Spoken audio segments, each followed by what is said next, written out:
Okay, so I just did a video about the Clo avatars last week, and apparently Clo has decided to update the avatars along with a lot of other new features. So I thought it's a good time to review these new features and test the new avatar. If we go to the Clo website, the first feature is this AI avatar studio that they have decided that is the most important and most useful. And what it is basically is that now you can generate a face with AI and apply it to your rendered avatar.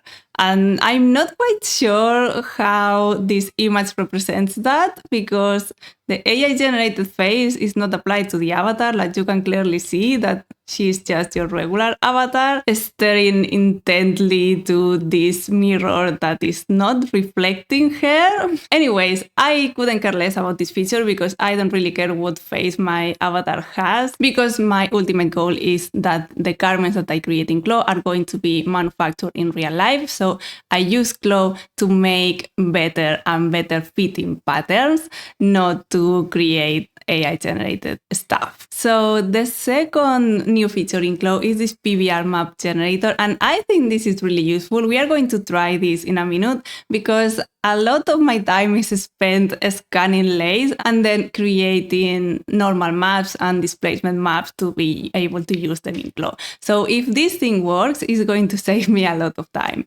Then we have these graphic presets, and then we come to the start of the show, the avatar size editor updates, because now, according to Clo, we have boobs and we have different sizes of boobs. And we also have a slider that controls the width of the crotch. And if you have seen my previous video about Clo avatars and the comparison I did between them and other options like that, or specifically the Alvanon avatars that are created for intimates, for lingerie and swimwear, the crotch and the bust size were the main problematic areas. So I'm really interested to see how they are improved in Clo and if they can be a suitable replacement for Alvanon avatars, because they cost money. Then there are other improvements to the colorway editor. Then there's this modular block assignment, the knitwear improvement. And this is a nice to have because I use Clo to do grading reviews sometimes, and I think it's not essential. It's more a nice to have that rather than a must have, but it's good to have all the graded versions of one pattern in the same image rather than having them in separate images. And the same with this grading improvement. Actually, this is a bit more useful because grading graphics, it was a bit of a nightmare in Clo, so I'm glad that now you can do that in an easier way. But this thing, I actually tried this today too. And if you do take backs from the patterns that you create in Clo, this POM tool is a game changer. The improvement is not big, but it works as it should. And this, which seems like a very stupid thing, it's actually a huge time saver. They have introduced a new shortcut for creating torn seam lines. So now this apostrophe key is the shortcut to make the seam lines torn. And I spent a good amount of my life doing that. So I have already tried this and it works. And thank you, Clo people. I'm very happy about this. And then these other updates are also nice to have, but nothing groundbreaking. Now you can have your avatar with blue eyes or purple eyes or whatever eyes, and that must be essential for some reason. And this lock render camera is very useful when making renders and, for example, adjusting the light. So I'm also very happy that they included that, and the rest are like nice to have. I think the thing that surprised me the most when I opened the software today was that this menu has completely changed and I couldn't find most of the things. But now, basically, if you don't find anything that you were able to find easily before, there's like a 99% of possibility that is in the production tab. So that's where the colorway editor, for example, now lives. And with that, let's go to Clo and try a couple of things. So if we go to our library, we have the avatar female v2, and now we have this female v2.1. These are the ones that you can update the crotch measurement and the bust measurement. So let's open one of them and let's go to the avatar editor. So this looks pretty different from what it was before. They say that they made it easier to understand, but I actually don't agree because before you had all your measurements, you could select to have the basic measurements or the advanced human body or advanced dress form measurements. And I prefer that because now, for example, if there are measurements that you want to change, like in my case, as I work with lingerie, I change sometimes the separation between the breast.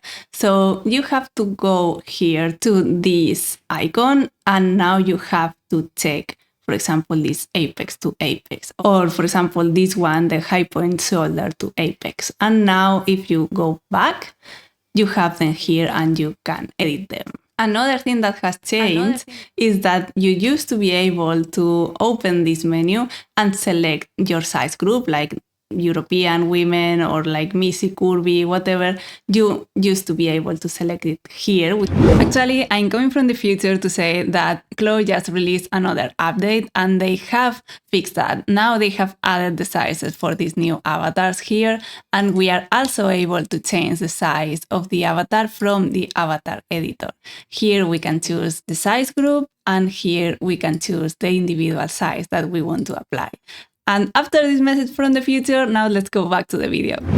So let's go to the important part, which is the measurements. Now you can also select a measurement line and move it around the body. For example, this one, and that allows you a little bit more control to how to modify your avatar. So that's also nice, but the bust is the one that we want to change. First, what I'm going to do is to change this to under bust because that's going to be the measurement that I'm not going to change. I'm going to change the bust, but not this one. Everything changed for some reason because these are Clo avatars and sometimes they do strange things. But anyway, another change is that now you can unlink this. And when you unlink this under bust measurement from the rest, it means that you can modify it more or less without having the rest of the avatar change. So I'm going to leave it more or less like that. And now in the bust, let's increase that. So lo and behold, now you can increase the cup size without having to increase all around like it was before. And I'm very happy about that, actually. One thing to note is that when you increase, the shape of the cup also changes a bit. So for example, it gets to a point where it's kind of pointy in some sizes, because like here it was pointy, here it's not. So I guess you would have to, oh, that didn't go well. So yeah, in some sizes, there's still some work to do, but let's bring it down to something that looks a bit more realistic here, more or less. And now you can also change how close are the breasts together. So you can make them more separated. And that also seems to change a bit of the shape of the cup, but not so dramatically. Or like you can bring them together. Let's see, for example, if we are doing a push-up bra. That also changes the shape of the cup a bit. Let's leave it more or less like that. And let's go to the crotch, because now you have this slider that if you bring it all the way down, it becomes like super tiny. But if you bring it all the way up, it has a crotch space. So that is going to help a lot when fitting undergarments. And we are going to test that in a minute too. So all in all, I think maybe it needs a bit more work, but you know, like no one is perfect.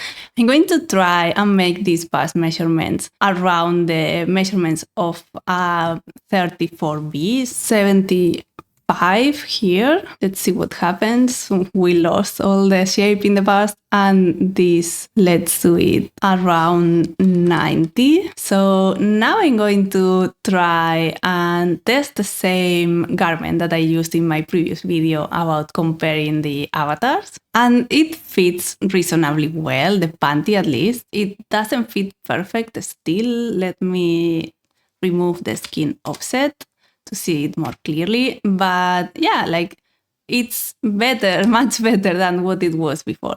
But what I'm more interested in is to select this and apply the soft body simulation.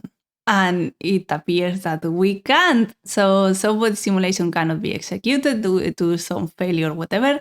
And I think that has to do with the new breast. So whenever you edit the breast on an avatar, you are going to find this issue, this soft body simulation issue.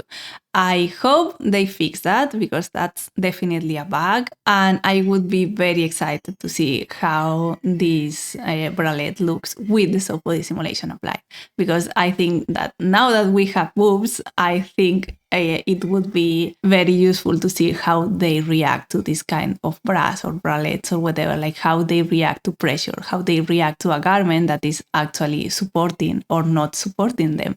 So please, Clo people, fix that.